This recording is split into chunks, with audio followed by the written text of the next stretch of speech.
What's happening, y'all? This is Todd Wilson with another episode of Elevate Your Game.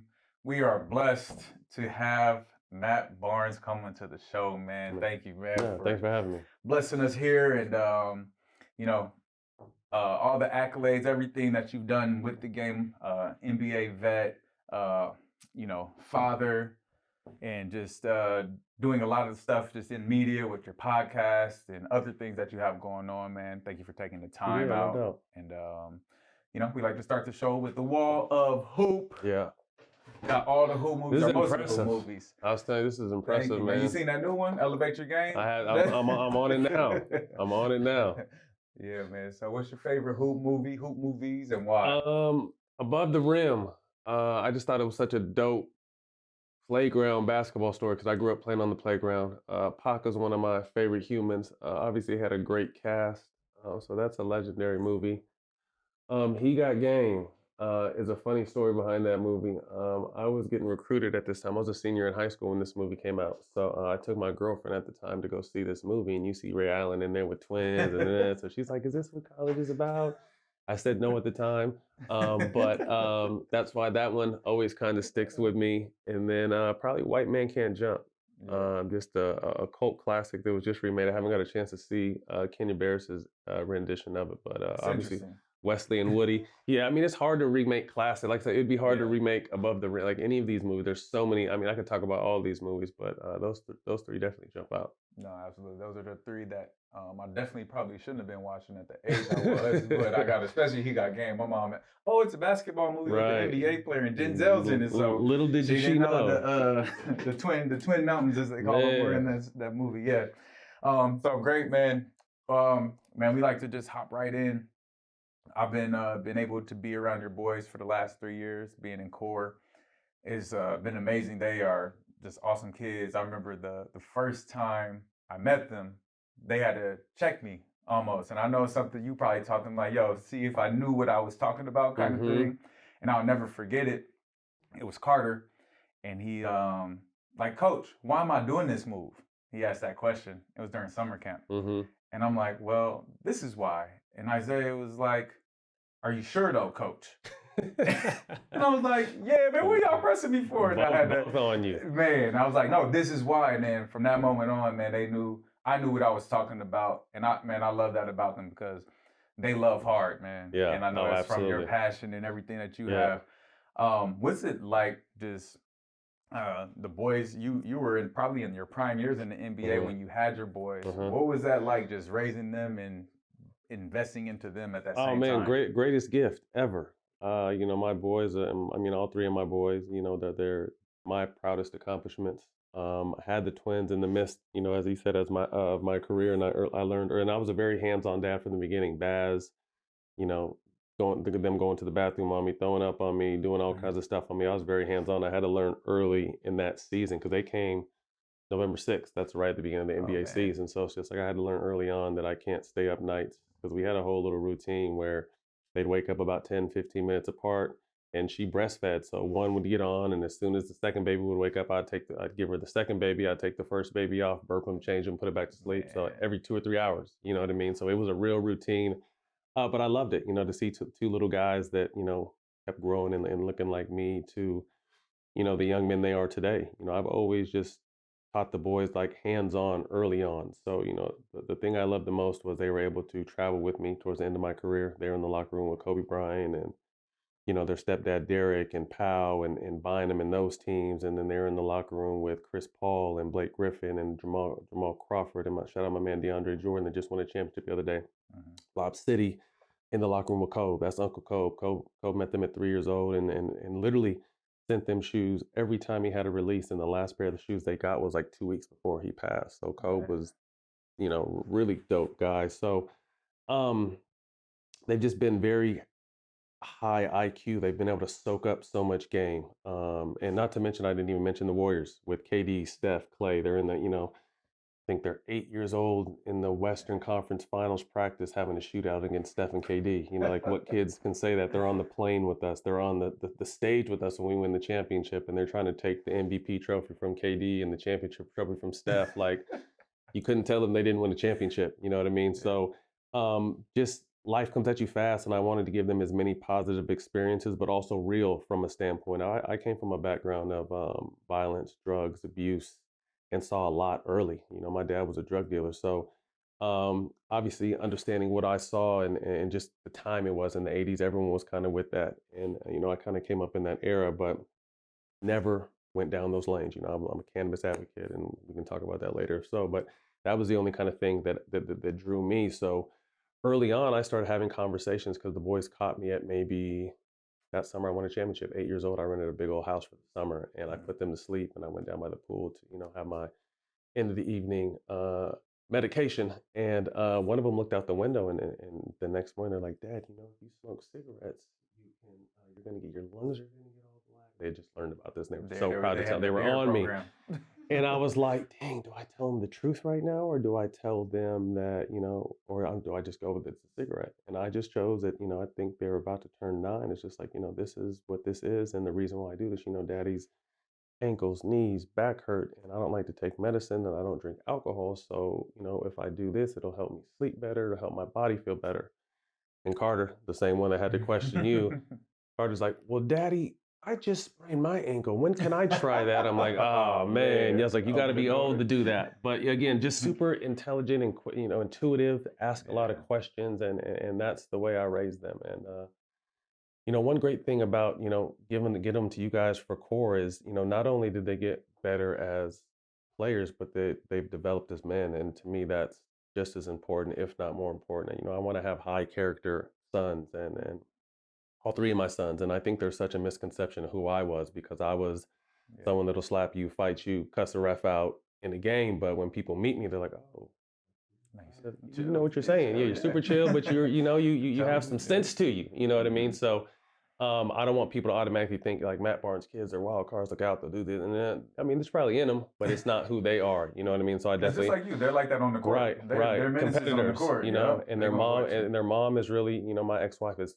really high on the academics and the manners, and Mrs. Miss and Mister and Mrs. and please and thank you. So, you know, it's a team effort to raise these young men. But yeah, you personally too, you know, I definitely want to thank you. You know, the last 3 years with you, you know, you were their favorite coach, and you know, just to have them with you, and with someone I trust, and someone they had to check to make sure he knew what you was talking about. You know, it was a good situation. No, I appreciate that, man. They you know, I shed a little thug tear during the end of the year ceremony with them, because of the impact they had on my life. You know, you reflect back and, like, you know, I'm coach, mentor, all that good stuff. And I'm like, man, they changed me too. Like, because they're such good kids, and they just love life, man. They make you feel happy, and they show love, and they're just continuing to get better at basketball. They're transitioning into high school. What's that like? You know, they're going into high school now, right? I don't like it. I don't like it, man. What is going on? No, we ain't talking about basketball. We talking about the girls and all that other stuff. I'm just talking about like what happened to my babies. You know what I mean? Luckily, I have a 4-year-old now that's kind of allowing me to relive those, but it just seems like it went by so fast. Like I was telling my fiance the other day, I was like, "Kids in high school now. What's going on?" So. Well, go ahead. Yeah, no, that I guess that's part of it, is seeing their growth over the years. You know, from my perspective, they're ready for high school, maturity wise and all that. I think it's great. They didn't reclassify in a generation that reclassifies a lot, but they're mature enough to handle the academic, the social, the psychological. Yeah. They're prepared. I love to hear and see a former NBA player's perspective going into high school. Are they starting on varsity right away? Is that you know, a requirement for them? What's their development process, and what's the end of the year, or maybe end of high school goal for them? My process is it's a marathon, not a sprint. To me, I want the boys to peak at the right time. You know, I've been fortunate enough to coach them since they were 8 or 9 years old when I retired, and to me, it's never about being the best 10, 11, 12-year-old, 13, 14. Like, none of that stuff matters. To me, it's about continuing to understand the game. I teach them to see the game and feel the game and understand the game. Don't just play the game. Playing the game is the easy part. You got to get the mental side of the game. So to me, it's just been a steady climb, brick by brick, day by day. And I was never a dad that was going to force them to work out, because like most kids, they like video games. So just, you know, play your video games. And one time for their 10th birthday, it's surprised them and took them to Orange County, and Kobe worked them out. Me and Kobe talked the night before, and they're just like, "What are they into?" I was like, "Shit, all they do is video games." And then Kobe's like, "Okay." So when he came in, hugged them, "What's up? What's going on? How you guys been? Where you got to go to college?" In unison, UCLA. Their little squeaky voices, and Kobe's like, "Well, you're not going to play basketball," and they're like, "Huh?" Then no, your dad tells me you don't like to work. All you guys want to do is be on your iPads, and that's not a bad thing because you're smart. You can go to UCLA to be a scholar, but you're not going to play basketball. And they were like, "What is he talking about?" You know what I mean? So that kind of sparked their mind to start wanting to work out. But again, it kind of died off a little bit. So they're 14 now. I'd probably say at about 12 is when they're like 12 and a half. Like, all right, Dad, we want to work out.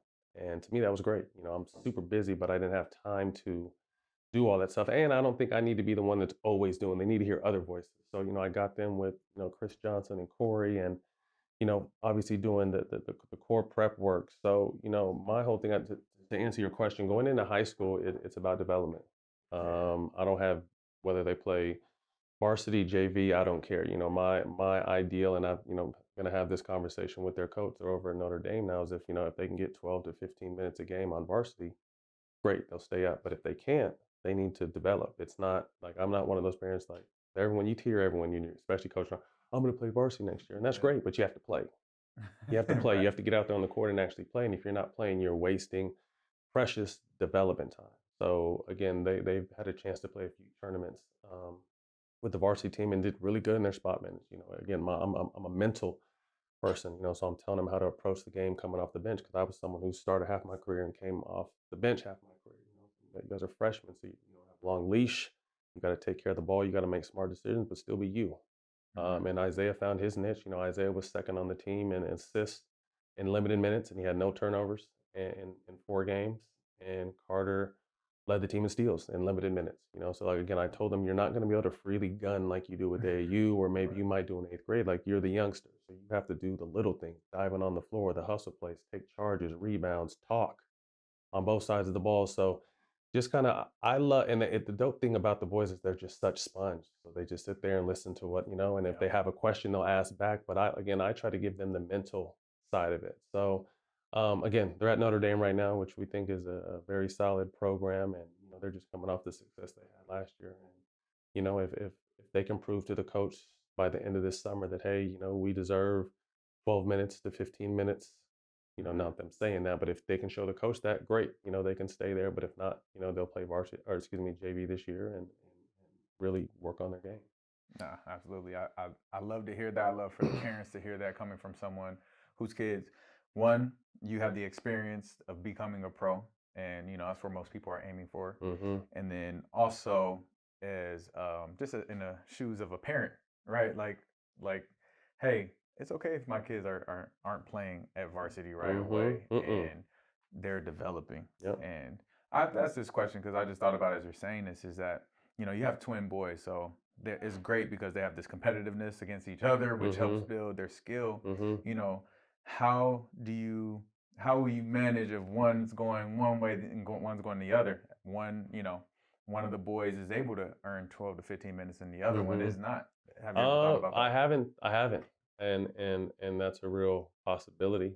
Um, and that's a conversation I think that me and them will sit down and have and see what they want. They've always been together. Yeah. You know what I mean? So if one is varsity ready and one is not varsity ready, that's a conversation that we'll discuss. And to me, my goal, if that happens, is to make sure, I'm taking the right approach to encourage the one that, say one stays on varsity, one plays Hmm. JV, like the mental side of this now. Like, okay, Yeah. dang, why is my twin playing varsity and I'm not? Like, that, instead of getting down on yourself, like, okay, bro, there's some work we have to do. Yeah. You know what I mean? Because you're just as good as your brother. You can play on that level, Right. but you didn't show the coach that. So what do you feel like, I always like to tell like, what do you want to work on? Like it's crazy.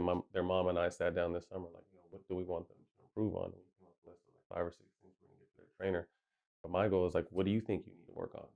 This is Hmm. what I see as a dad and as a former player and your mom sees, but what do you guys feel like? I want to make sure they're in tune with what we see. You know what I mean? So they're just well aware of their game. So, to me it ain't nothing but work. And Yeah. again, our goal is to peak at 16, 17, 18. So these are the times Yeah. now where you're going to grind and take your bumps and understand it. Also build character because I got to imagine that would be hard to see your brother up and you're down. You know what I mean? If that happens to happen. So How do you deal with that kind of adversity? How do how do you channel that in the proper way to motivate yourself? So all stuff that I guess comes with fatherhood that Yeah. I'm looking forward to. But again, like the goal with the boys is to peak at the right time. I've been in this for a long time, and I've played with the best 13, 14, 15, 16, 7, 18-year-old in the country at the time. And none of those guys made the league. Like Right. to me, it's all about just getting better. The numbers and the rankings and this, none of that. Like this is all so new, and I think it's cool for the kids. But to me, it also makes them take their foot off the gas a little bit because you see yourself ranked or your team ranked, and this is like. We growing up like we didn't know who was ranked, what was going Right. on until we didn't even know who we were playing until we got to the gym. Right. You know what I mean? So And it's they be just a like, yo, that's different. that dude. That's And you'll him. hear that's him. I think I've heard of him. Right. I think but now it's just so different. So to me, it's just have a vision, have a goal. Obviously their goal is to go to college, and I think if they put the work in, they'll have opportunity to pick any college they want. Then after that, it's the NBA, and with their work ethic and who we surround them with, I think they'll have a shot like that too. Because I have a feeling they're going to start growing really soon. One's a 14, one's a 13 and a half. So Yeah. this is the time I went from 5'10" to 6'4", and then 6'4" to 6'8". Then by the time I was a Dang. junior in high school. So That's wild. hopefully the boys are going to get some of that height and continue to improve. I ain't ready for that. I ain't Crazy, ready right? to give them a little hug and my head's in Right. their chest. It's gonna be Right. crazy. Like what's up, little coach? That happened with Elijah this summer. Like he just all of a sudden 6'6". Like what? Stretched What out. did you do? Like Yeah. what? Yeah. So in coaching them, you see this a lot. So you have a lot of players, former players who kids are in there. I think you've done a great job of keeping them like in a humble place, and they still have that chip on their shoulder, that edge. Even though they live maybe a more privileged life than you did. Yeah, absolutely. How did you keep that going? And this is for parents who are just successful in general. I think where we live in the valley, we have a lot of successful parents, and these kids grow up with more stuff than their parents had, or a sense of privilege. I'm gonna call it what it is. How did you keep that chip on their shoulder? I think it started at a young age where, we made them aware that, they live behind gates and go to private schools. You know what I mean? Like that's not, I grew up food stamps, drugs, house to house, family, living with, I didn't grow up the same way. So we let them know at an early age, like, hey, this is not all your friends are going to live this kind of life. You know what I mean? They don't live this life. So at an early age, I credit their mom. We used to do toy giveaways and shoe giveaways and all that because there's two of them, so there's always going to be a ton of stuff. So we'd always used to just give back to the community, to other kids, and make them understand. And I think that kind of obviously carried over to basketball, just kind of more self-aware about life, not just basketball. But then as they continue to play, like they used to be the best on their team, and then kids caught up, and some kids reclassed, and it's not like go from the top to kind of the middle of the pack. And we have to just keep working, and I'm okay with that. At first they're like they were the guys getting a ton of shots, but it doesn't work like that now. And that's not where they're currently at, and especially with our team. We have a top 5, team in the country. We got some really good kids on the team. So I'm one of those dads like you got to earn everything. So one twin starts, one doesn't, and when one comes off the bench, and to me, it's never really. And I give them this approach, and I give our team this approach. Like it's never about who starts. The coach. It's about who finishes the game. That's who the coach trusts the most. Who's on the floor in the last 3 minutes. Who's making shots when it matters, who's getting stops when it matters. So, and with that said, it's never, sometimes the starting lineup finishes, sometimes the 5 people who are on a roll will finish the game. So again, I just keep them kind of giving them perspective, got to work, and this is the summer that literally, we just sat down maybe 2 weeks ago, and I was like, this is the separation summer now. Like we've never really got down to weights and early morning training. Like they've just worked out in the afternoon. Like this is the summer that we're going to start working on our body, our core, our endurance. Continue to work on the mental approach of the game. So this, and they've been excited. So it's fun. Like I said, because it kind of keeps me going and making me feel young and remembering the advantages that I didn't have none of this stuff growing up. First of all, I went from sport to sport to sport to sport.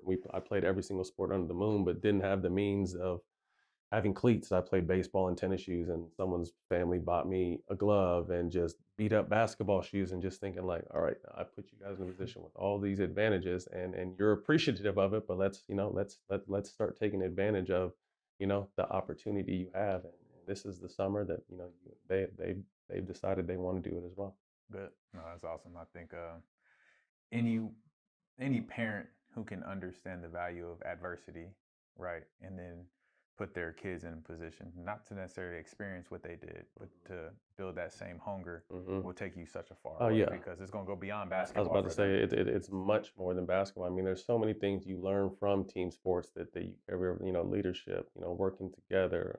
There's just a lot of stuff that you learn from this, and that's why. And I pointed out earlier, it's to me, it's about developing the man. I tell our parents on the team, like, I want your sons to be better people when they're done with me, not just better players. I don't have time to teach them the skill, but I'm going to teach them the mental side and how to approach this, and you know, tell them about the mistakes I made along the way because I made a whole bunch of them. You know what I mean? And you grow from that, from showing habits that, okay, I did this, let me change. Let me switch directions. So again, everything is the mental approach, and just want to kind of prepare not only my boys, but the boys I coach, because I look at them as extended sons as well. Just give them the best opportunity, and help the parents understand and grow. Because like you said earlier, the hardest thing is getting the parents to go in this space, because every Yes. parent thinks their son is going D1. Every parent thinks their son is a pro. Every parent thinks their son needs all the shots and needs to handle the ball in the pick and roll. And we lost some talented players because I had to be real with parents. Like, that's not your son. That's not really what and I don't want to say never, because know that, but that's not going to be, if he makes a run, it's not going to be because of what you're asking Yeah. me for him to do. You know what I mean? So, and that's okay if we disagree, and we happen to lose someone. I'd rather, I'm not going to sugarcoat anything. I'd rather give you the best chance and best idea of, like, someone who played the game for 15 years and still gets paid good money to talk about a game. I know the game. Right. I'm going to give Right. you what I see, with your son, and the best of luck. So, like I said, there's no sugarcoating. It's real. There's no, because they're my sons, they're going to get up all the shots and play all the minutes. If they're playing bad, they're going to come sit next to their dad. That's it. Come sit next to your dad, and see where you can be effective on the court. So. No, I love that.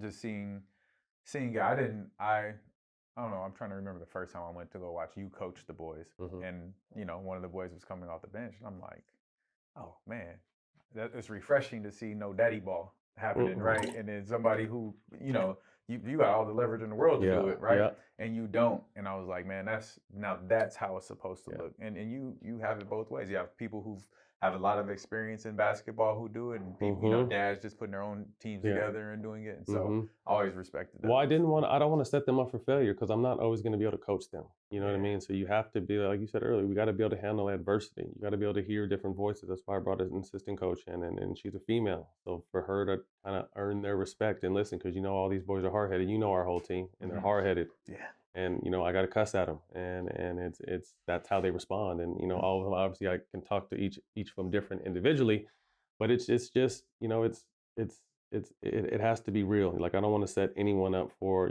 well, I got all this in this position, so I'm just going to get all this. No, that's not. You have to earn it on each level, and every Yeah. time you're in high school, the whole earning your respect and your minutes starts all over. You know what I mean? Who cares what you did in AU? So it's just a different mindset each stop of the way, and that's what I want to prepare them for. Yeah, no, I think that they're gonna be prepared for any type of coaching because Yep. I've seen you be cool and calm Mhm. and hey X's and O's type Mhm. stuff, but then I see you, yo, Yep.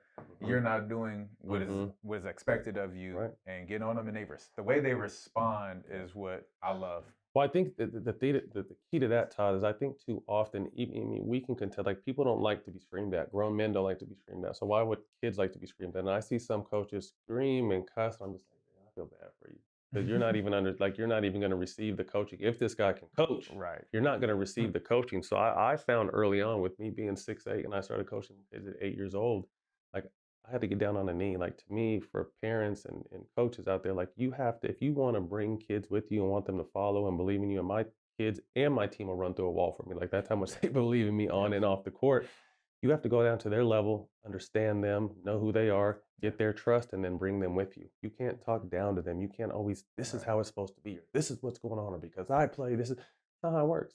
This is a new generation, new hard-headed kids, parents that think they know everything. So, like I said, earning the kids' trust and the parents' trust is crucial. And I really feel, like you said, they respond to me, and I know there's different ways where I could be cool. Sometimes I have to cuss you out. Sometimes I have to sit our best player for the entire half because I don't feel like he's hustling, and I'm tired of telling him that. Yeah. Just to show him, like, bro, like, you are our best player, but your energy and your attitude is the only thing that's gonna stop you from succeeding in this game. And I have to teach them hard lessons sometimes. And then I'll have to talk to his dad, like, hey, you see, this is why I'm doing this. And he's like, Yep. hey, you're right. You know what I mean? I've been trying to tell him too. So it's just like, I want to be obviously a coach, but also a mentor, father figure, because like I said, I want to give all these kids the best opportunity they have, chance to have to move forward. Man, If not, absolutely. I'm wasting everybody's time. Absolutely. No, I think that's great. Great perspective and advice to everybody who's coaching all the way around. Yeah. When did you know that you were a pro? To be honest with you, I thought I was going to be a football player. Football was my first sport. I was an All-American, led the nation in touchdowns my senior year.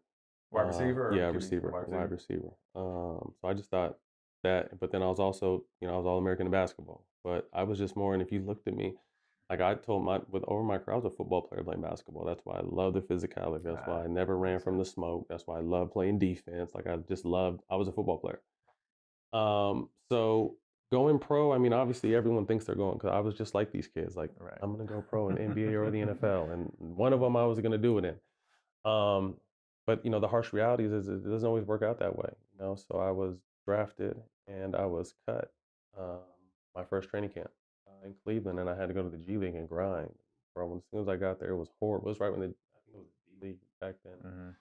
Like the second year in existence, Oof. and I'm in Fayetteville, North Carolina, Oof. and bus rides. Buses, and yeah. if we take the plane, it's like one of those La Bamba planes where like, bro, I'd rather just take the bus than this. You know what I mean? So I just knew early on, I was just like, okay, because I think some people exhale when their name is called. No, my name was called by David Stern.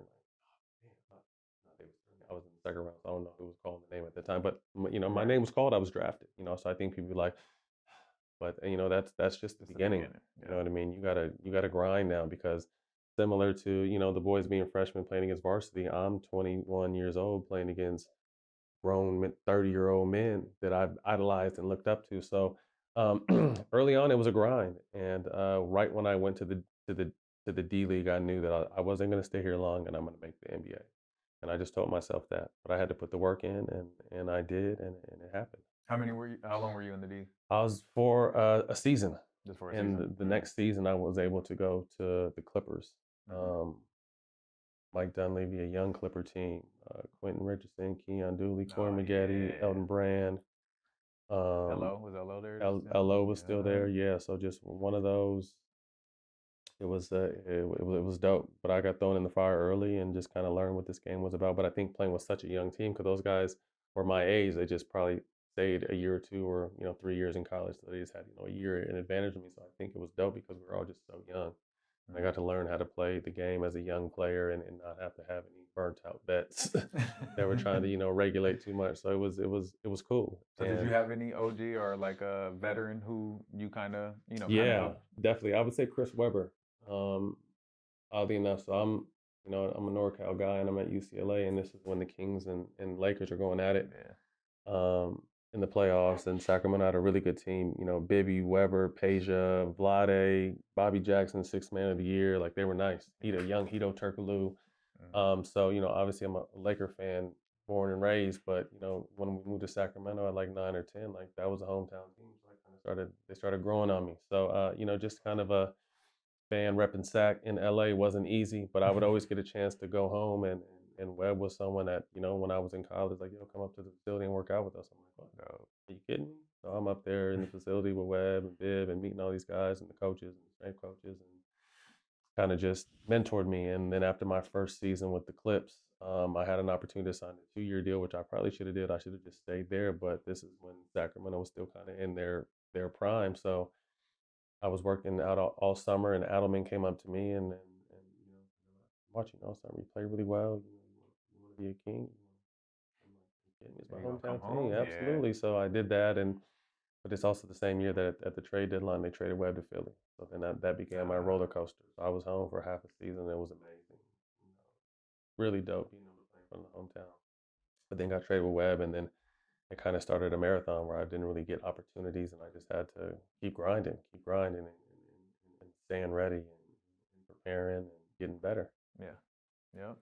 What's the most, because it sounds like in the NBA you had a lot of ups and downs that helped you sustain, especially towards the end of your career more so. What is the biggest adversity that you face in the NBA? Was it on the court in practice, or even in your personal life, and how'd you overcome that? I had a lot of. I was always in the tabloids for something, man. Whether it was sports related or TMZ related, I just had a lot of stuff going on. But I think really kind of just the biggest obstacle is having that chip on my shoulder, because for the first 5 years I was playing on 1-year deals. You know, so every game was an audition not only for my team but the rest of the NBA. You know what I mean? So not, you know, starting off playing a lot and then getting traded to Philly and not playing at all, contemplating, am I good enough? Am I going to make the NBA? And then catching on with the Warriors and having a historical season and kind of becoming a household name after that. But like up until that point, I was literally on 1 year deals every year. So it's just like there was no time to slip. And I was always someone, I mean, I like to think I'm a pretty cool person. So I was always hanging out with the superstars, but I also know that doing what sometimes I had to step away or couldn't do what they do because I'm on a 1 year deal. Like I'm not Allen Iverson. I'm not Kobe. I'm not these stars I was playing with. So it's just like, yeah, we can kick it and we can do this. But yeah, I can't do that. You know, I knew that. I gotta get back to I the know gym. you know, I know myself, you know, and where I'm trying to go and what I'm trying to accomplish. So just kind of, again, being self-aware and understanding too, Todd, you got to think in the history of the league, there's under 5,000 players. You know what I mean? So That's and crazy. everyone in the world wants to be an NBA player. Wild. You know what I Yeah. mean? So it's just like, you know, if you wanted to make it work. And then once I understood, I think I found my role in 2007. Just okay, defense, rebounding, toughness, knocking down threes. Yeah, I want to do more, but that's not what got me all these minutes this year. So let me just continue to build on that. And that's why I said, like, you know, I played 15 years, but I was paid for 17 years. I retired the first year into a 3 year deal, but I could have played literally. I played it. There's not many people that can say, especially considering my track record getting there. I played until I didn't want to play no more. You know what I mean? And Yeah. there's not a ton of guys that can say that, but I say the only reason why that happens is because I bought into my role. I understood what my role was. Yeah, did I want more shots? Yeah, did I want to do this? Did I want to do that? Yeah, of course I did. But I also like these checks. So let me do what I know the coach wants me to do so I can continue to get paid and continue to live this dream. And I think that's the hardest thing because I remember Doc Rivers used to say, be a star in your role. Like Yeah. each team, if you're talking about the NBA, probably has two superstars. And then after that, even if you're an all-star, you're a role player. You're a hell of a role player, an all-star level role player, but you're a role player, you know. So Yeah. just be a star in whatever that role may be. And like I said, I found that maybe 6 years into my career and just mastered my role. That's why Yeah. wherever I went, you say, oh, you play for 8 teams, but every team I went to, I either started, I was the first or second guy to come off the bench. I was a pivotal piece. I was Yeah. always playing at the end of the game, hitting big shots. I was playing like did my thing. I did what I was supposed to do out there, you know. So it's just I think understanding myself, understanding my role, and throwing out what I wanted to do and understand what I had to do, and then master that. Advice, young fellas, for Man, those who are master about to get, drafts in a week. it. Listen to that. Get Everybody your can't role. score like, you know, Kobe and Steph and Kate. Like these guys are, and there's going to be some of you out there. I'm sure there will be, but for those guys that are just, it may not be you, but there's still so much you can add to the game, and you can still be a pro. Yeah. I always tell our kids, like, what's the best thing you do? First, I ask all of them. I was like, well, if that's not working, how else can you affect the game? Yeah. If your shot's not falling, if you're not getting the touches, if there's a lot of variables you can't control, but if the best thing you do, if you're a bucket getter, how else can you help the team? I can play defense. I can shot. I can, you know, make plays for my. Okay. Well, think about that, and also think about it when your offense is going, that you can also do all these other things as well. So sometimes I think kids pigeonhole themselves because they think I need to score 30 or 40, Yeah. and that's not real basketball. And rarely are you going to be able to continue to do that each level you climb. So you got to be a complete player. Let me ask this: did your training change once you figured out what your role was? Yeah, I just worked on what I needed to work on. So that was it. You You know what I just mean? stayed in your lane. I was in the best shape. I was always like top 5, top 10 in miles every season. So I was always in. I loved to run, so I would run all summer and train. I prided myself on never getting tired. I was never tired on the court, and you know how hard I played, but that's how hard I trained cardio wise in the summertime. So I knew what my role was. You know, I wasn't going to be out here dancing with the ball and crossing over getting these ISOs. I mean, when I played pickup ball, I would go out there and do what I wanted to do. But when I was training, I would run the lanes, I would slide three, I would work on my cuts, I would work on my pick and pops. Like I worked on stuff that I knew. I'm playing with Chris. Chris is going to hit me on this pop, or he's going to hit me on this. Like I'm thinking the game. I remember one time, random Kobe story. We were flying to Spain. It was my first year with them. And everyone is asleep, and Kobe has his headphones on, and I think he's over there writing raps because he's going crazy. He has his lights on. I'm like, oh, I'm about to go talk trash to him because this dude can't rap for nothing. So I go over there, and there's a white piece of paper, and he has like 50 quarts on it. And I'm like, what are you doing? He's like, I'm looking to see where you guys are going to be open at. He's like, I never look at the first defender. I give one eye to the second defender and one eye to that third help defender.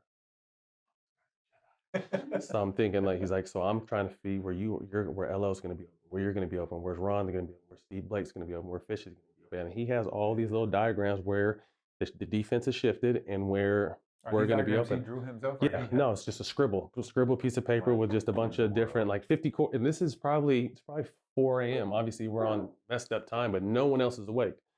So I thought I was going to go over there and start talking trash to him, but that's when I was just like, I realized that this amazing monster on the court is like a beautiful mind. He's a sick mind, but he just loves the game that much. So I say all that to say, like, I work out to where I know, okay, if Kobe goes middle and spins back baseline, he's going to see me slide this way. He's going to see me cutting this way. Yeah. So I would work on what, like I said, you were someone that could stick me anywhere. You got to think I played with a ton of superstars, from Dwight Howard to Kobe to CP to Steph to KD. So I'm always looking at their games, understanding, like, okay, if they're making these moves and doing all this, where can I be open at? Okay, that's what I'm gonna work on in the summertime. Makes sense. And I think that's important for these kids to know. So when do you think kids should start specializing towards that role or a little bit more? So skilled these days, but I think, probably before you get to varsity. Mm. You know what I mean? You got to kind of know what your game is, because I tell the boys, like, if you're going to play on this team, every time the coach puts you out there, he needs to know what he's going to get from you. And that's not just high school, that's all the way up. That's to the Right. NBA. Like, coach has to trust you. So I know if I put Todd in the game, what's Todd going to do? Oh, he's turning the ball over a lot. Is he not playing defense? Is he reacting play to play? I'm not going to put Todd in this situation. What is she going to do? Oh, she's going to do the right things about, you know what I mean? So you have to, the coach has to trust you.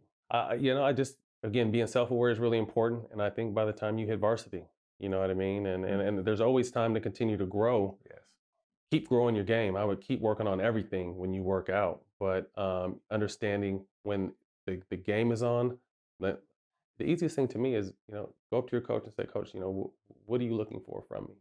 And a coach, if he's a good coach, he'll be able to tell you, I want you to do this. I want you to do this. I want you to do this.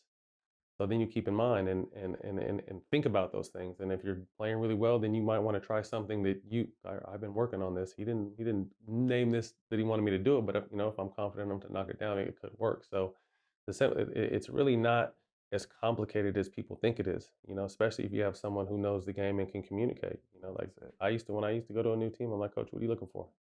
They would all pretty much tell me the same thing. I go out there and do it. Cool. All right. Simple enough. There's the blueprint.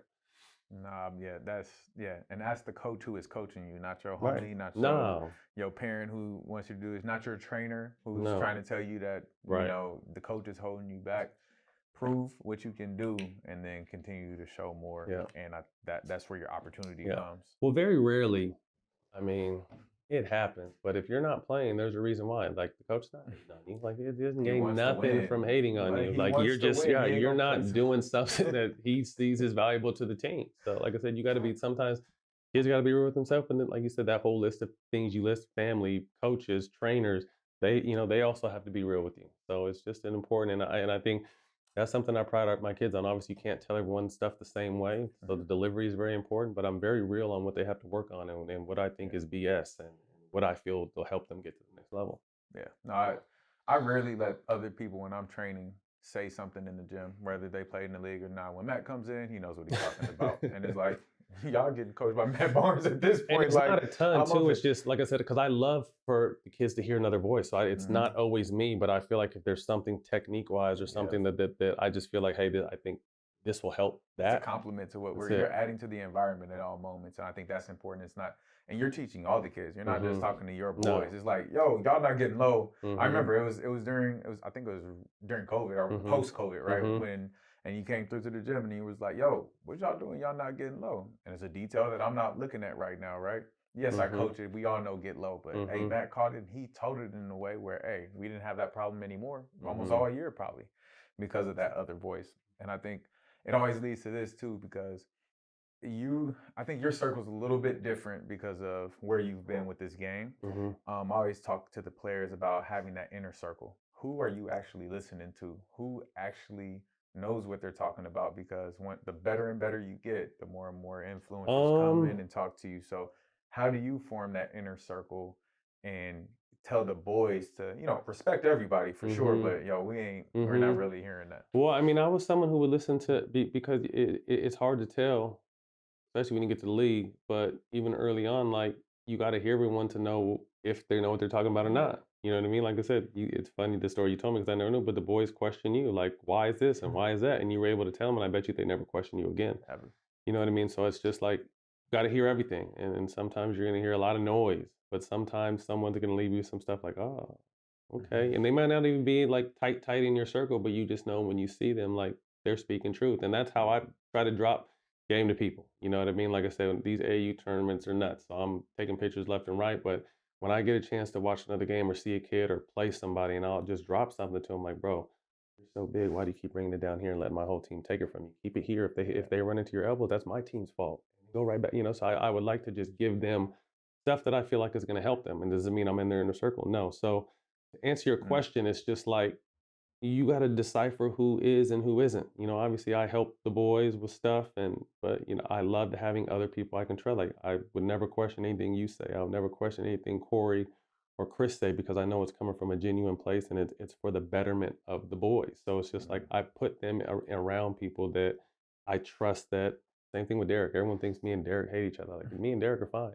We had a conversation like, "Oh, that's a 5-time champ, so you better listen to everything he has to say." You know what I mean? So to Right. me, just getting and again, it's about listening and being sponges and understanding, okay, I can use that, or okay, that went in this year and out the other year. So, Yeah. No, man, I always respect and honor that about you as well. Like, we deal with all types of families in core. The cohesion hmm of you guys around those boys is ridiculous. They feel supported. yeah, You don't see the normal trauma and stress that you see when a family, you know, because we went has through some broken stuff, up. boy. Right, Whew, right, you know what I mean? But right. I think early on, it's just like I said, and their mom and I are finally in a good place. Derek and I, had our issue, and after we had our issue, we talked the following summer, and I explained my side, he explained his side. But you can ask him this, like when we were done, I'm just like, hey, this is why I'm still playing. Like, yo, you're gonna be around my kids more than I am, so you need to Mhm. discipline them, show them how to be men, this, and that, and that side of the conversation never to be had again because the boys loved him, and I Where just did got that come from you? Because you said you because it's grew up in about a them. pretty traumatic Yeah, no, environment. because So where did that I guess that wisdom come from for you to know to stay away from all these things that you yeah. were growing up around? Where did that influence come from to kind of Maybe have this? just self. Like I'm a deep thinker, like that's why I like to use cannabis because like it really just opens my thoughts and through that whole process, like you said, if you would look at the tabloids and the drama people even probably saw or heard, you would think like, damn, I feel bad for those boys because it's going to be this. But credit to her and I, like we never had it around them first and foremost, and they were really young when it happened. But outside of that, like I said, like to me, that's why it had to because the boys are just like, Dad, we love Derek.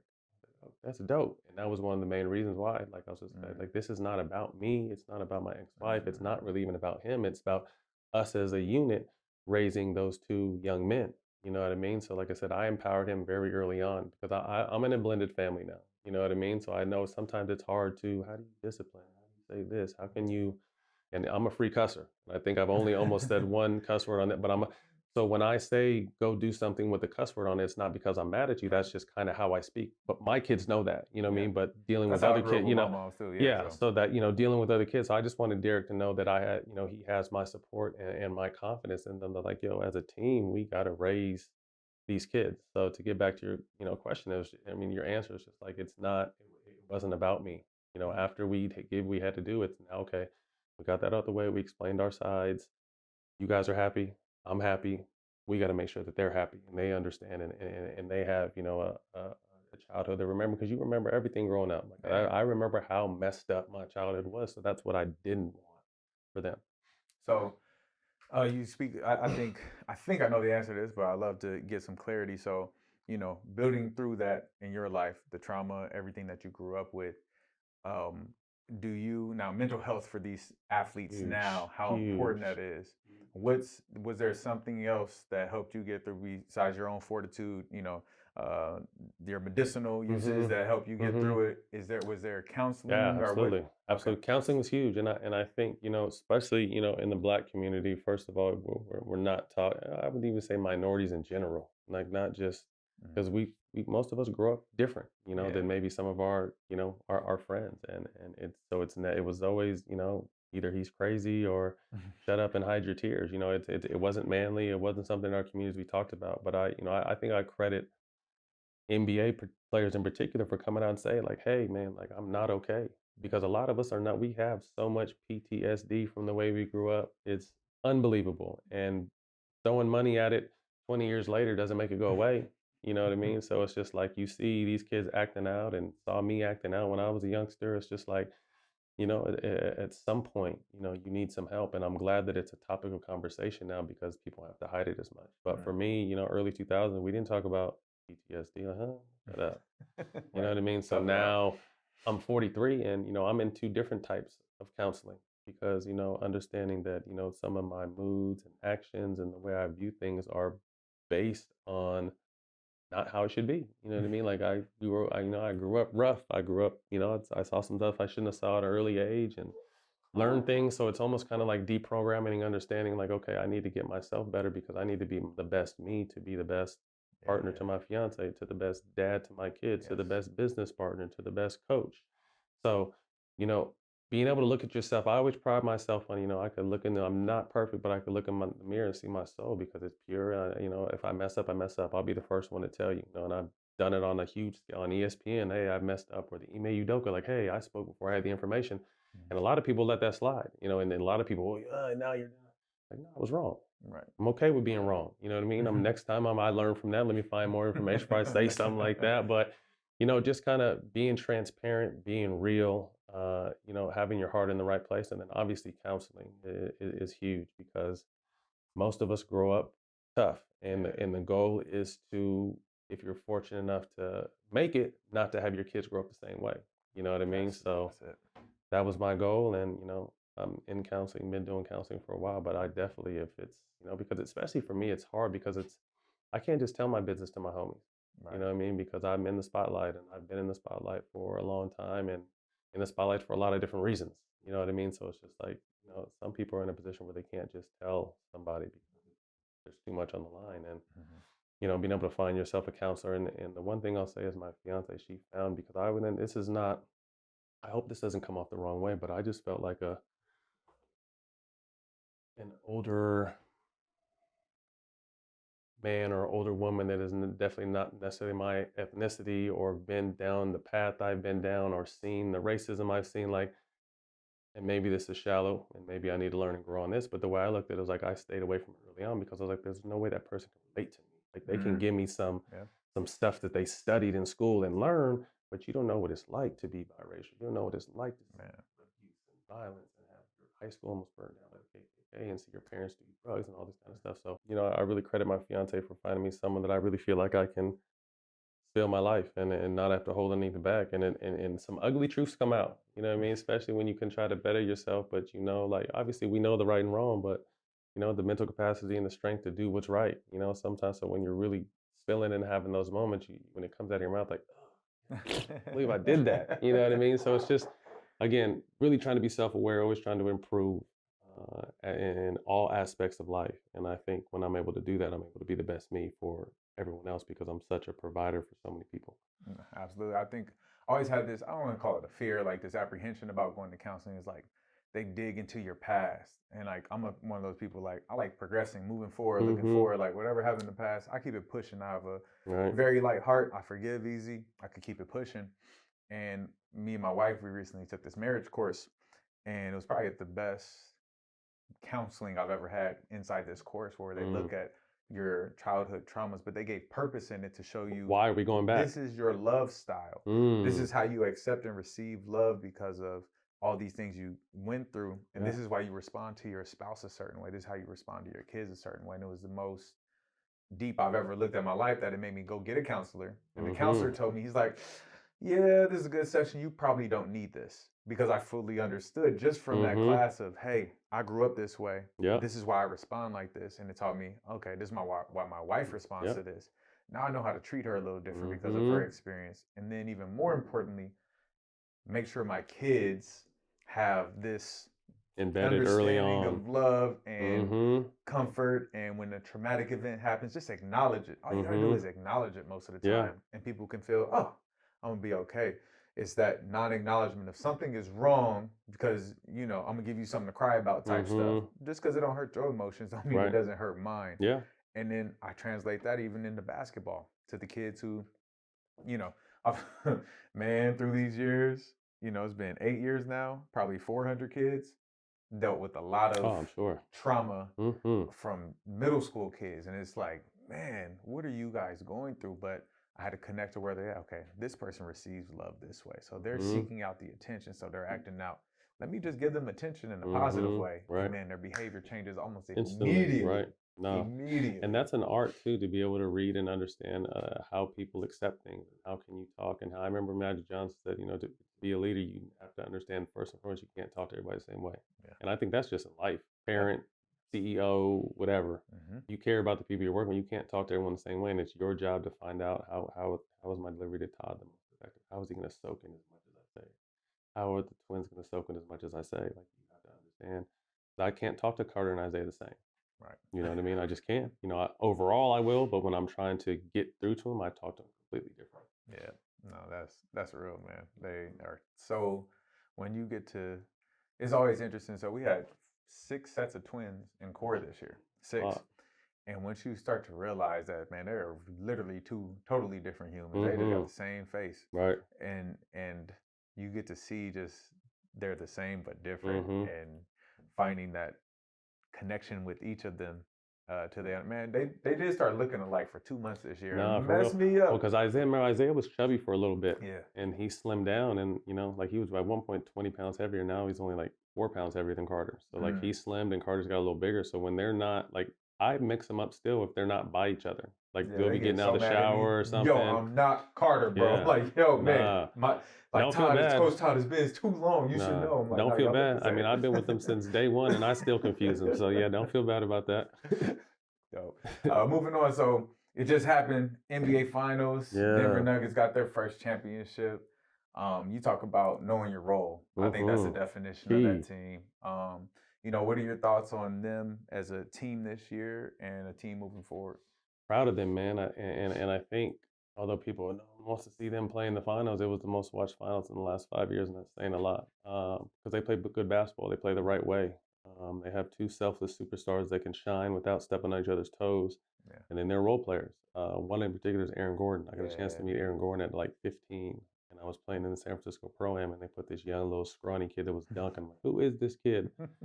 And he was like my little guy, and I was throwing him lobs and everything. And from half court, like, yo, you're 15. He's like, yeah, sophomore in high school. So just kind of, befriended him early, got a chance to meet his family and seen his journey. And you speak about roles. He was in Orlando scoring 20, 22 points a game, Right. and he goes to Denver, and he's a super role player. And I think in the playoffs is where he found Yep. his worth and why now he's going to be one of the, I mean, obviously he's locked in for another 2 years, but one of the most sought after free agents now because he's 6'10" and he plays his role. Mhm. Them KCP, Bruce Brown, Michael Porter Jr. Like their stars were stars, but they had games where their role players stepped up Yes.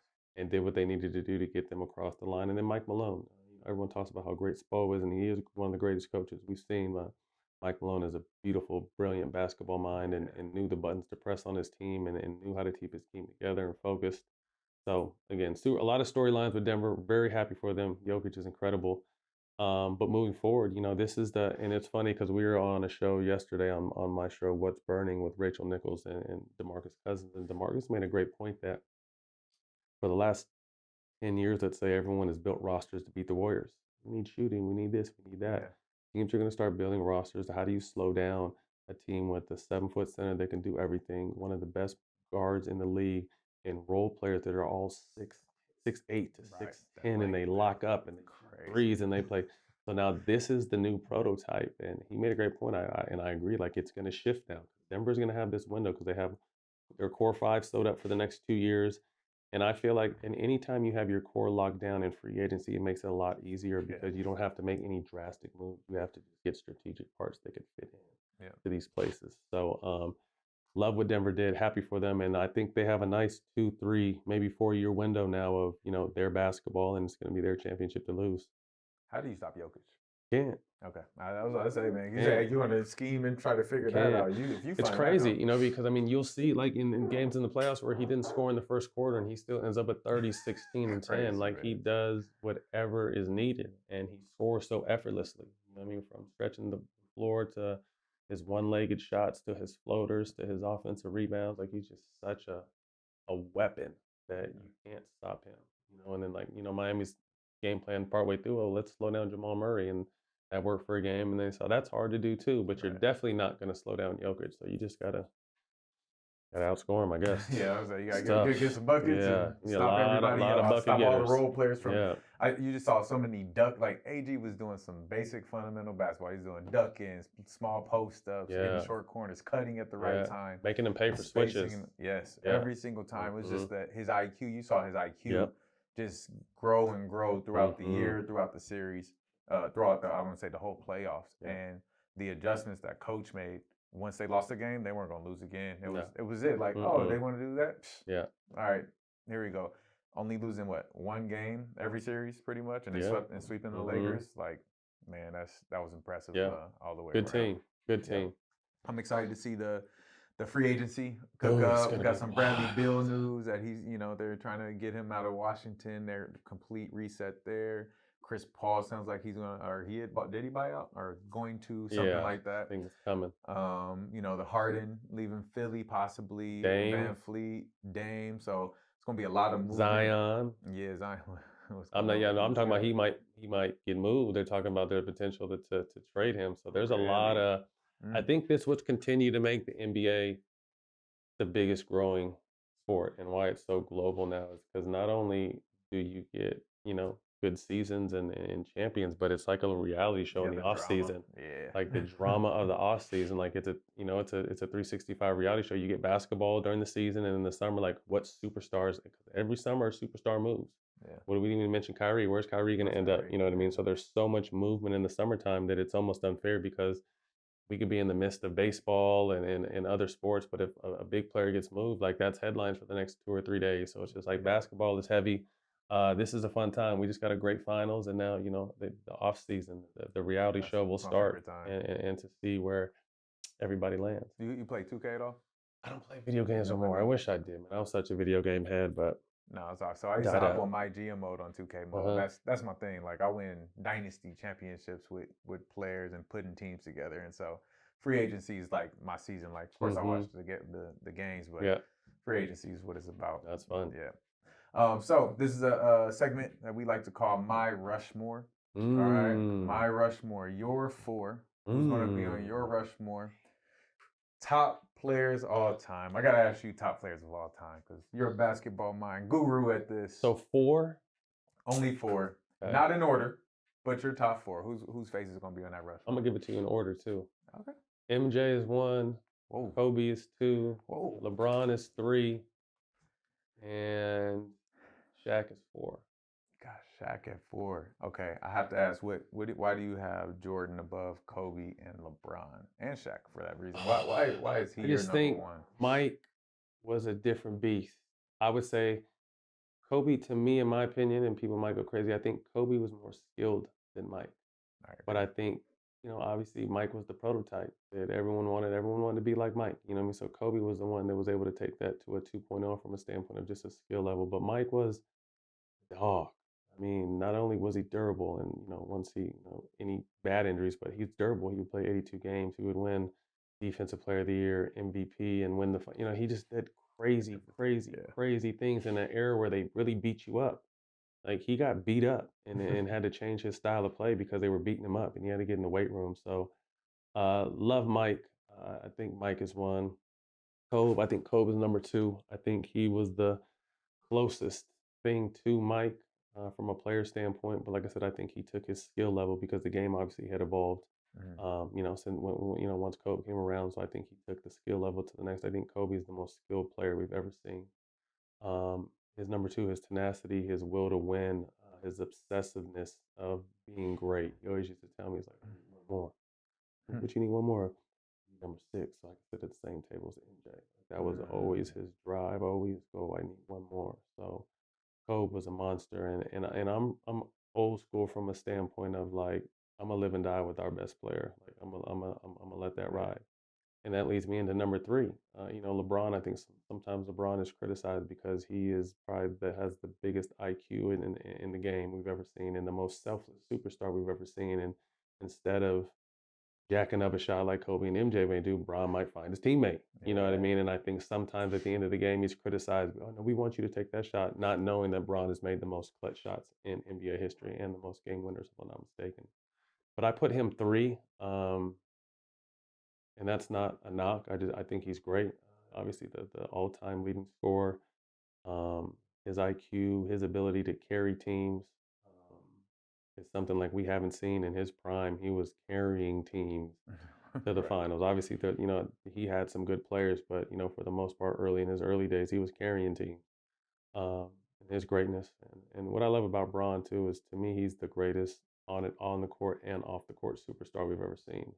With the way he gives back, and has been able to keep his rep clean, and has brought his homies along, and they're all successful in their own way, and in respectable businesses now. So Braun is 3, and then Shaq, um, the most dominating player I think we've ever seen. And obviously I don't get a time to watch a ton of Wilt tape, and Right. Wilt comes to mind, but I say Shaq because Shaq played in an era of centers where, when I first came in the league, it was coming towards the end, but it was, you used to have to throw the ball down low, Right. touch, before you shot a 3. That's the era that I grew up in, and to me, Shaq was the most physically dominating guy we've ever seen, from a standpoint of size and agility and speed and strength. Like, What were your rules guarding Shaq?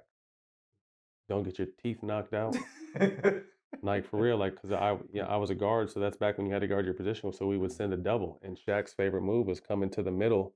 So most of the time you had to double from the middle too. So just go into the double team and make sure he doesn't bust your whole mouth open, because he didn't care. You know what I mean? That's the one thing. I got a chance to play with the older Shaq, but he still didn't care. Like, if he starts cooking, just let him come to the basket, and I'll take his ass out. All right, bro, got you. And I'm not going to question you. You know what I mean? So Shaq was great. So yeah, I think those 4, and obviously leaving a lot of great people out and some older players, but I think those 4 right there can do it all. This is my first time probably saying this out loud in a non. I like to play spades with my friends, and we talk about this kind of stuff. Top 4 all time. I have to do it in order since you did, I guess. So I'm going LeBron 1. Oh, okay. How old are you? I'm 36, 37, Okay. 37 now. Okay. Yeah, 37. Yeah. LeBron 1. There's some bias to it, and I'll explain. Yeah, we're gonna hear your argument. 2, I got Mike. Okay. 3, Kobe. Okay. Now this 4th one is really, really rough because Shaq should be there, but also my understanding of the game has Steph Curry there now. Has Steph Curry there. I'm not at that at all. So Bron number 1, I think, because he is such a selfless teammate, in basketball is a team game. Right. And I understand we're talking most, like you said, you had a reason. Jordan's the best, Kobe's skilled, LeBron's IQ and putting it together. But I think LeBron took what he had the 2 of the other GOATs in front of him who he had to learn from. And he got the opportunity to see Jordan's athleticism and what that does. And he still dominates to this day with his athleticism. He's getting to see Kobe's skill and how I've heard those Kobe stories where he's writing plays down. LeBron has a recall memory. Oh yeah, like an elephant. They say elephants have amazing memories. He remembers everything, where you were, where somebody was during a game, and he could just recall it on point. Awesome. I just think that IQ, and he's not done, I think, is the other part, right? We saw quite a few years. Kobe had 17, 18. What was it? 20 years. 20? Oh, he got the 20? Okay, so LeBron is in his 20th. Yeah. And we're still going. But I even say with LeBron, I mean, no one's had a prime like LeBron, and no one has had this level of play for this long. Yes. Kobe tried to make that run. You saw his body broke down right in front of us. LeBron is a high school kid that had the similar journeys that Kobe did. And the fact that his body is still being able to do what it's doing at this age is impressive. Yeah, being able to invest into that. So that's where Bron is. I have Jordan over Kobe. I talk about this a lot. I was a Kobe hater for a while when he, I don't know, I think it was just his cockiness, his confidence. But I understand why now. Now that I'm older and I'm not dumb, I understand who he is. I was just dumb then. And so I have Jordan because, like you said, everybody wanted to be Jordan. He made me, AI, Vince Carter made me fall in love with the game when I started playing. I didn't start playing until I was 11. I was kind of late into the game as far as my age wise. And so, and this Jordan's, he was relentless, man. That's the word that I think. He's just relentless on the court. I've never seen him jog. I don't think I've ever seen him not play defense. Not even in practice. That is like, he's a dog.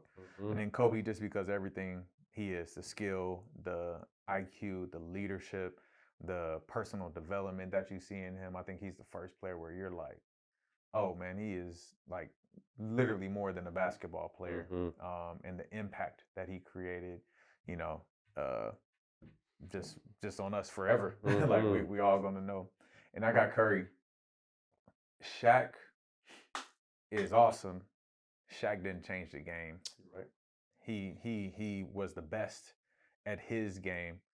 Steph changed the game with his shooting ability, the teams that he's had, and like just believing in himself.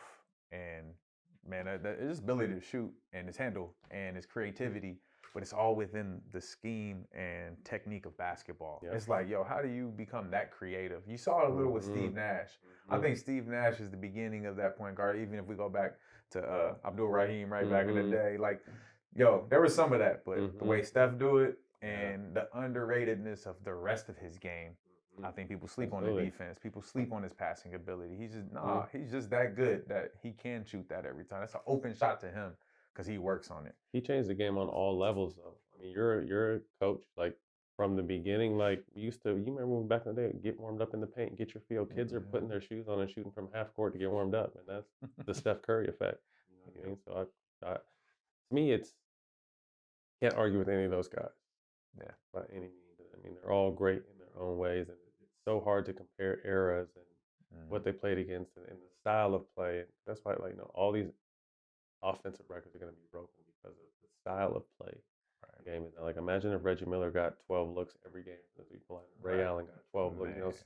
Steph and these guys are shooting 8 to 12 threes a game. Like Reggie and those guys probably shot 2 or 3, 4 in a game. You know what I mean? So just like the game is right. The game is always evolving. And that's what's beautiful about it. So yeah, I mean, I like your top 4.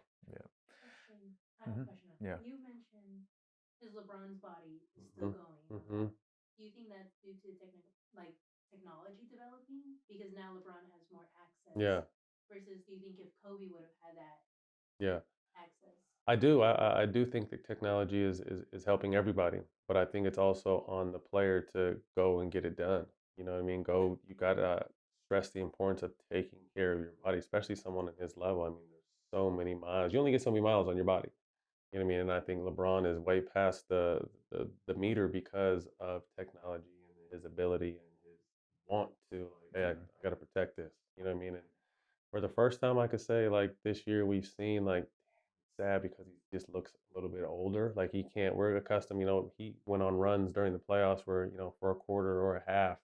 But we didn't see those full games anymore. We're starting to get on because it's just at the Mother Nature catches everybody. And like I said, with that said, he's still, what did he average? 28 a game. Right. You know, which you would just see as exactly as a basketball fan. You're like, the first kind of, he is human. We're starting to see a little bit of human in LeBron, and I just hope people like see Steph and LeBron, obviously, and KD, like these guys are coming. They're on the backside of their career, and I feel like we live in such a society where we want to criticize and hate and disrespect. Right. I just hope people appreciate what you've been able to see the last 20, maybe 21 years, starting this season. And Steph is 13, 14 years, and KD, similar things. Like it's such a negative energy space that I hate it because I'm in the space too, but I just hope that people like slow down and think like, okay, I might say some dumb, hateful stuff, but I appreciate LeBron James and Steph Curry and what Kobe did, and these guys, they're artists in their own way, and they've been able to entertain us for a long time.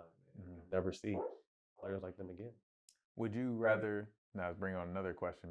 As you bring that up, would you rather leave on top or transition? Like, should LeBron hey, I can be a role player now. Let me come off the bench and run the second unit. I don't know if I can see him doing that. I know, I don't either. It's tough because he's able to write his own script. But I just feel like in this day and age, like what I just talked to, you can't age gracefully no more. Like all these sports shows are going to start dogging them and disrespecting them, and I hate that stuff. You know what I mean? Because he should be able to go off in the sunset however he feels. If he wanted to transition into the 6th or 7th man, he should be able to.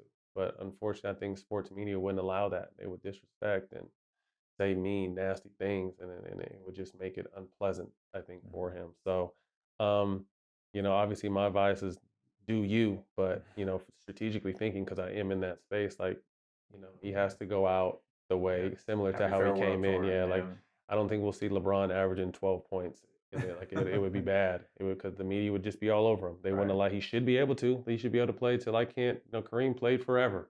You know what I mean? And they gave him that respect. But we just live in a different time now where I feel like you can't age gracefully, especially from arguably the best player, one of the best players ever.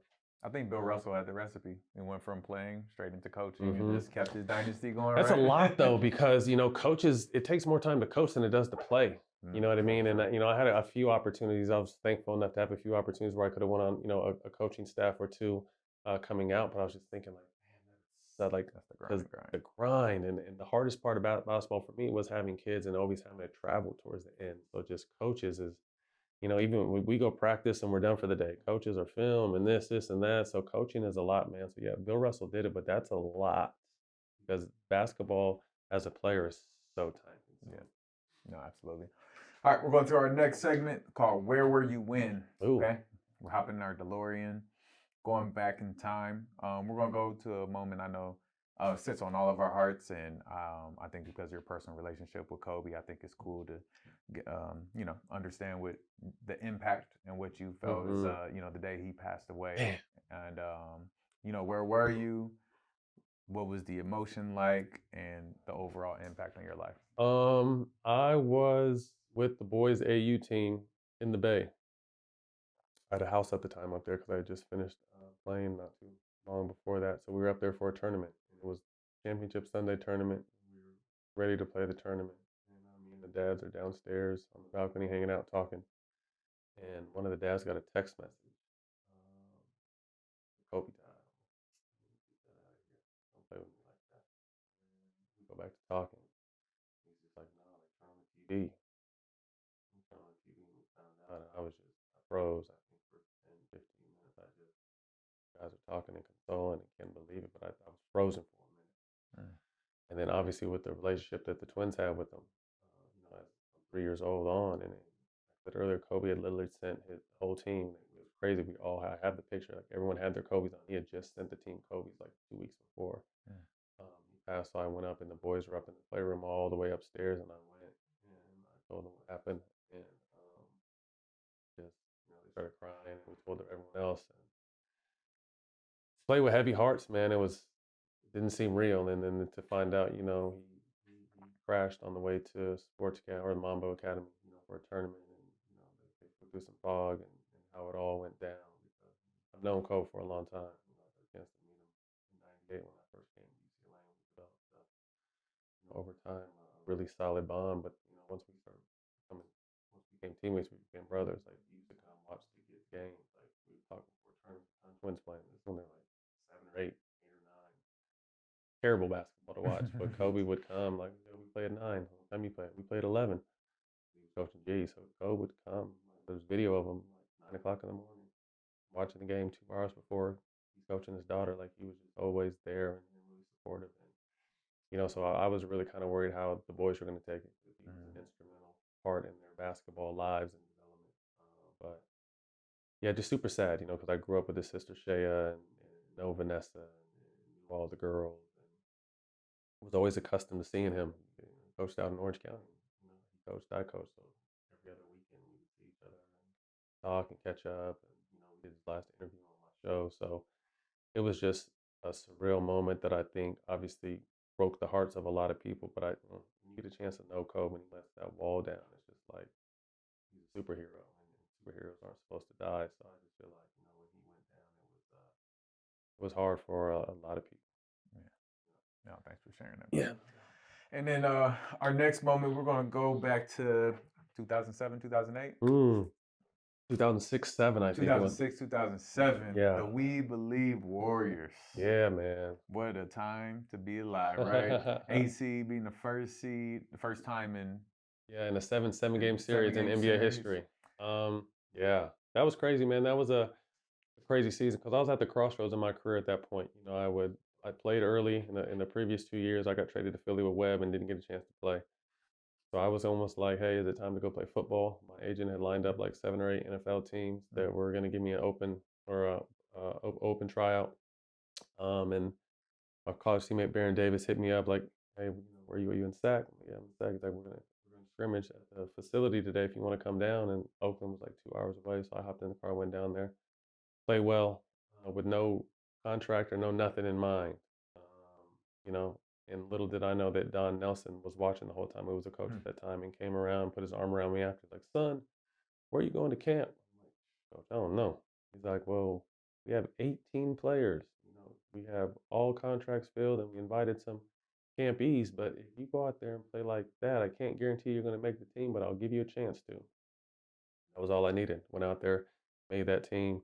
Fast forward, played so well, they traded some key pieces away to get more pieces in. And then the pieces that came in were Steven Jackson, who's obviously my co-host now, and All Smoke, and Al Harrington.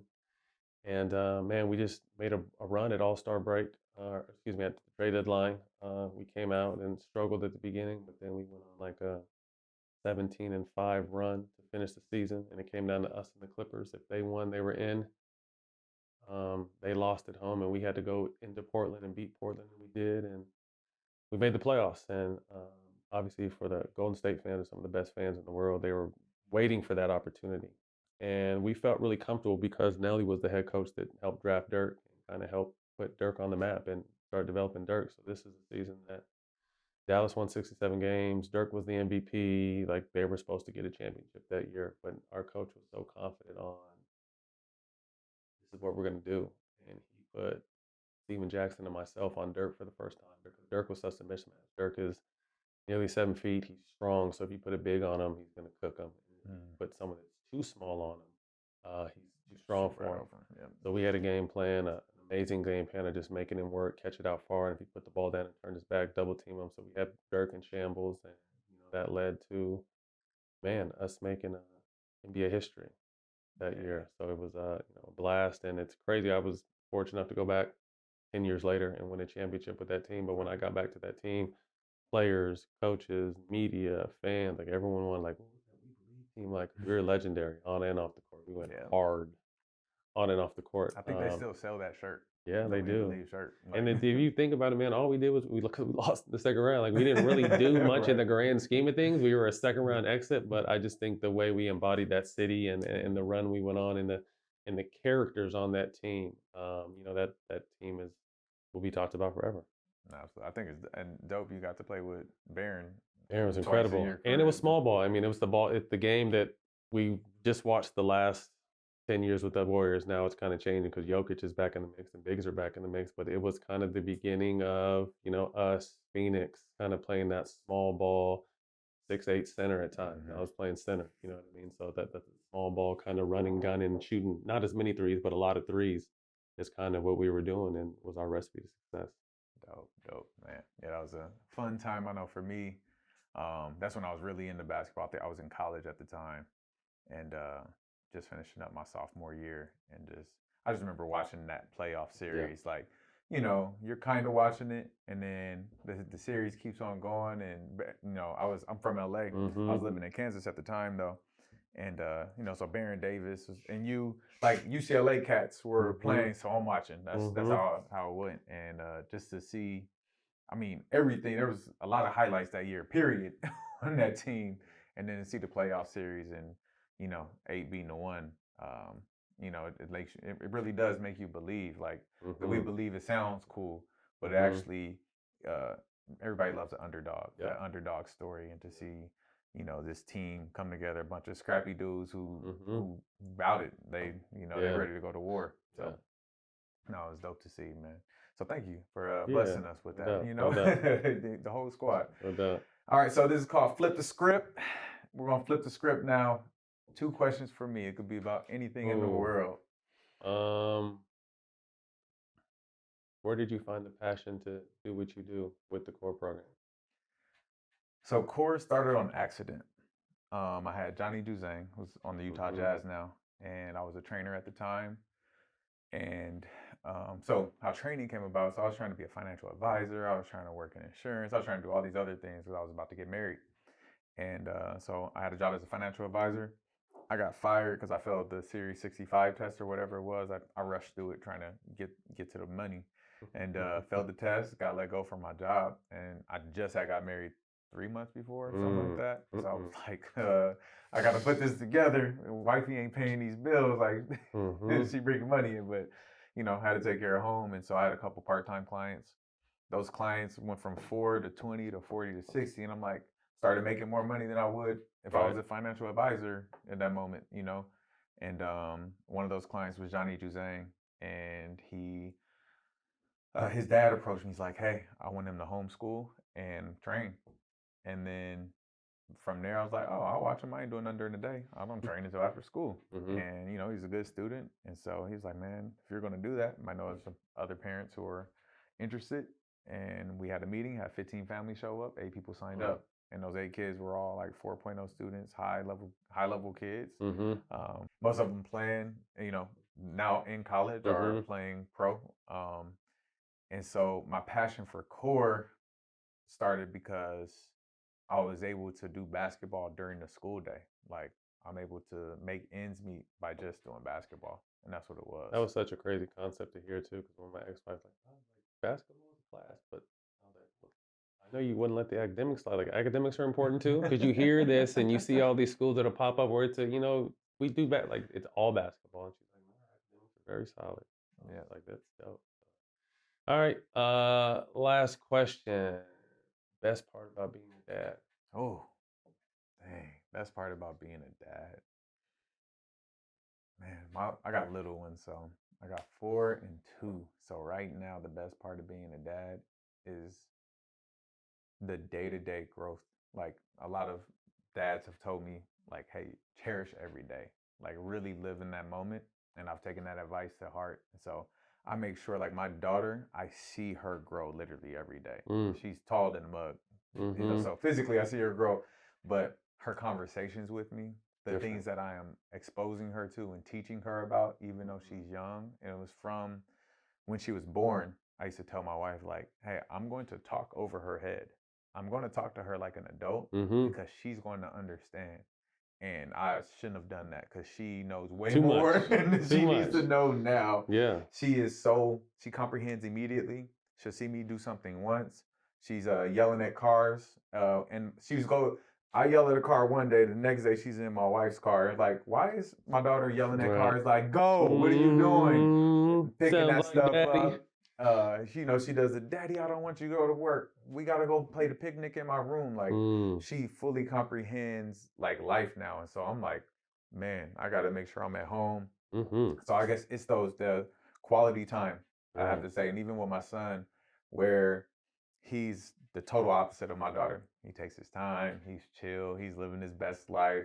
He actually has to have surgery tomorrow. Little minor procedure, but even with that's medical stuff happening. It makes you worry about him. But I have like the peace that he shows me in his life. Like, he don't even know nothing's wrong with him. He's just chilling, and so I cherish the moments of who he is right now, and just like, yo, I don't care what you're going through. First off, this is gonna make you tough, and we all want that for our sons to be a little bit tough. Yeah. And so that's what I do. Is like, man, I'm loving y'all no matter what, and growing y'all to be who God's showing me. How God's showing me to parent y'all. So it's in those moments to just that quality time and that connect, man.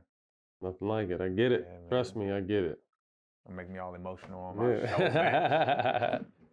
Dope. So you got 24-second shot clock. Ooh. So we know all the smoke. So we don't have to really pub that because y'all know what that is. Anything else going on that you want people to check out or anything like that? Oh man, All the Smoke Productions is coming. We have some dope. I told you guys a little bit off camera about a story we were working on. So just look out for All the Smoke Productions. We're coming.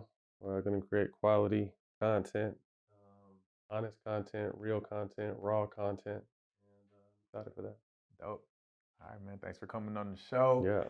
Y'all had it here, Matt Barnes, man. Appreciate it. No doubt, man. Best of luck to your little man too with this procedure. Praying for you guys. Yep, appreciate it. We'll see you guys next time. Peace.